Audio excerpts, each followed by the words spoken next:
ଥରେ ଦେବଶ୍ରୀ ନାରଦ ମନେ ମନେ ଭାବିଲେ, ମୁଁ ହିଁ ଭଗବାନଙ୍କର ଶ୍ରେଷ୍ଠ ଭକ୍ତ। ମୋଠାରୁ ବଳି ବଡ଼ ଭକ୍ତ ସମଗ୍ର ଜଗତରେ ନାହାନ୍ତି। ନିଜ ବିଷୟରେ ଅତି କଳ୍ପନା, ଅବାସ୍ତବ କଳ୍ପନା ପ୍ରତ୍ୟେକଙ୍କ ମନରେ ଅହଙ୍କାର ଜାତ କରାଇଥାଏ। କାହା କ୍ଷେତ୍ରରେ ଏହି ଅହଙ୍କାର ବେଶୀ ତ କାହା କ୍ଷେତ୍ରରେ କମ୍ ହୋଇଥାଏ। ତାଙ୍କର ମନକୁ ଏହା ମଧ୍ୟ ଆସିଲା ଯେ ଲୋକ କିଛି ପାଇବା ଆଶାରେ ପ୍ରାୟତଃ ଭଗବାନଙ୍କୁ ସ୍ମରଣ କରିଥାନ୍ତି। ସେମାନଙ୍କଠାରୁ ମୁଁ ବହୁତ ଊର୍ଦ୍ଧ୍ୱରେ। ମୁଁ ନିଃସ୍ୱାର୍ଥ ଭାବରେ ସର୍ବଦା ତାଙ୍କ ସ୍ମରଣ କରିଥାଏ। ପ୍ରତ୍ୟେକ ଘଟରେ ବିଦ୍ୟମାନ ଭଗବାନଙ୍କୁ ଏକଥା ଅଛପା ରହିଲା ନାହିଁ। ସେ ନାରଦଙ୍କ ମନର କଥା ଜାଣିପାରିଲେ। ନାରଦ ଯେତେବେଳେ ଭଗବାନଙ୍କୁ ସାକ୍ଷାତ ପାଇଁ ଗଲେ, ସେତେବେଳେ ଭଗବାନ ନାରଦଙ୍କ ଉଦ୍ଦେଶ୍ୟରେ କହିଲେ, ମୋର ଜଣେ ପ୍ରିୟ ଭକ୍ତ କୁରୁକ୍ଷେତ୍ର ନିକଟସ୍ଥ ଗାଁରେ ବାସ କରୁଛନ୍ତି। ସେ ଜଣେ କୃଷକ।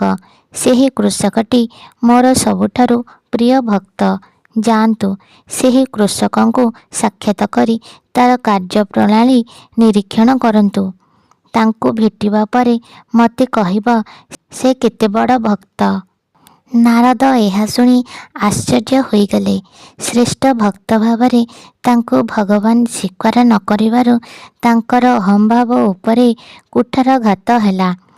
ମନରେ ବହୁତ ଆଶା ଆଶଙ୍କା ନେଇ ମୁନିଶ୍ରେଷ୍ଠ ନାରଦ ସେହି କୃଷକ ନିକଟରେ ପହଞ୍ଚିଲେ। ଦିନଟିଏ ସେହି କୃଷକର ସାଥିରେ ରହିଲେ। କୃଷକର ସମ୍ପୂର୍ଣ୍ଣ ଦିନଚର୍ଯ୍ୟା ଦେଖିବା ପରେ ଲେଉଟି ଆସିଲେ ଭଗବାନଙ୍କ ନିକଟକୁ। ଭଗବାନଙ୍କୁ ଦେଖୁ ଦେଖୁ କ୍ଷୁବ୍ଧ ହୋଇ କହିଲେ, ଭଗବାନ, ଆପଣଙ୍କ ସୂଚନା ଭ୍ରମାତ୍ମକ। ସେହି କୃଷକଟି କଦାପି ଆପଣଙ୍କର ପ୍ରିୟ ଭକ୍ତ ହୋଇନପାରେ। ଭଗବାନ ପ୍ରଶ୍ନ କଲେ, କିପରି?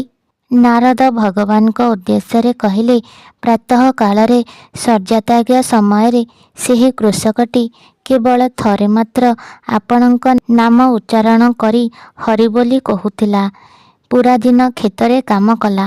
ରାତିରେ ଯେତେବେଳେ କ୍ଳାନ୍ତ ହୋଇ ଶୋଇବାକୁ ଗଲା, ସେ ସମୟରେ ଆଉ ଥରେ ଆପଣଙ୍କ ନାମ ଉଚ୍ଚାରଣ କରି ଗାଢ଼ ନିଦରେ ଶୋଇଗଲା।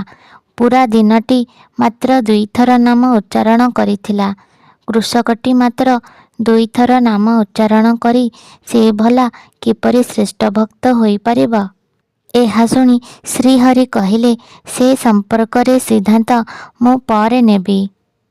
ପ୍ରଥମେ ତୁମେ ମୋର ନିର୍ଦ୍ଦେଶ ମୁତାବକ ଗୋଟିଏ ଛୋଟିଆ କାମ କରିବାକୁ ପଡ଼ିବ। ଏଠି ଗୋଟିଏ ଘଡ଼ାରେ ତେଲ ଭର୍ତ୍ତି ହୋଇ ରହିଛି। ଏହାକୁ ହାତରେ ଧର। ସମ୍ପୂର୍ଣ୍ଣ ନଗରର ଚତୁଃପାର୍ଶ୍ୱରେ ଥରେ ପରିକ୍ରମା କରି ମୋ ନିକଟକୁ ଫେରି ଆସ। ଏହାକୁ ସର୍ବଦା ନଜରରେ ରଖିବ, ଯେପରି ସେହି ଘଡ଼ାରୁ ବିନ୍ଦୁଏ ହେଲେ ତୈଳ ତଳେ ନ ପଡ଼େ। ନାରଦ ଶ୍ରୀହରିଙ୍କ ଆଦେଶ ଅକ୍ଷରେ ଅକ୍ଷରେ ପାଳନ କଲେ। ବୁନ୍ଦାଏ ହେଲେ ତେଲ ତଳେ ପଡ଼ିବାକୁ ଦେଲେ ନାହିଁ। ଅତି ସତର୍କରେ ସେହି ତୈଳ ଘଡ଼ାକୁ ଧରି ପରିକ୍ରମା ଶେଷ କରି ଫେରି ଆସିଲେ। ନାରଦ ଶ୍ରୀହରିଙ୍କୁ ପଚାରିଲେ, କାମ ହୋଇଗଲା ତ?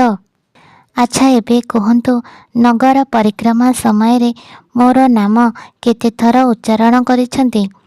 ଉତ୍ତରରେ ନାରଦ କହିଲେ, ଥରେ ମଧ୍ୟ ନୁହେଁ। ପୁରା ଧ୍ୟାନ ତ ସେହି ତୈଳ ଘଡ଼ା ଉପରେ ରହିଥିଲା। ଏହା ଶୁଣି ଶ୍ରୀହରି କହିଲେ, ମୋର ସେହି ଶ୍ରେଷ୍ଠ ଭକ୍ତ କୃଷକଟି କ୍ଷେତ ପରିବାର ସନ୍ତାନ ସନ୍ତତି ଗୃହପାଳିତ ପଶୁ ଏସବୁ ଉପରେ ଧ୍ୟାନମଗ୍ନ ତଥା ବ୍ୟସ୍ତ ରହି ପ୍ରାତଃ କାଳରେ ଓ ଶୋଇବାକୁ ଯିବା ପୂର୍ବରୁ 2 ଥର ମୋର ନାମ ଜପିଛି। ସବୁ ସମୟରେ ମୋର ନାମ ଜପ କରୁଥିବା ଆପଣଙ୍କ ଭଳି ଜଣେ ଜଞ୍ଜାଳହୀନ ସାମାନ୍ୟ କାମରେ ନିମଜ୍ଜିତ ହୋଇ ମୋ ନାମ ସମ୍ପୂର୍ଣ୍ଣ ଭୁଲିଗଲେ। ନିଶ୍ଚିନ୍ତରେ ସେ ମୋର ପ୍ରିୟ ଭକ୍ତ, ଆପଣଙ୍କଠାରୁ ଅଧିକ ସଚ୍ଚା। ଏହା ଶୁଣି ନାରଦ ଲଜ୍ଜିତ ହେଲେ। କାହାଣୀଟି ଯଦି ପସନ୍ଦ ଆସୁଥାଏ, ତେବେ ଭିଡ଼ିଓଟିକୁ ଲାଇକ୍, ସେୟାର, କମେଣ୍ଟ ଏବଂ ସବସ୍କ୍ରାଇବ୍ କରିବାକୁ ଭୁଲନ୍ତୁ ନାହିଁ।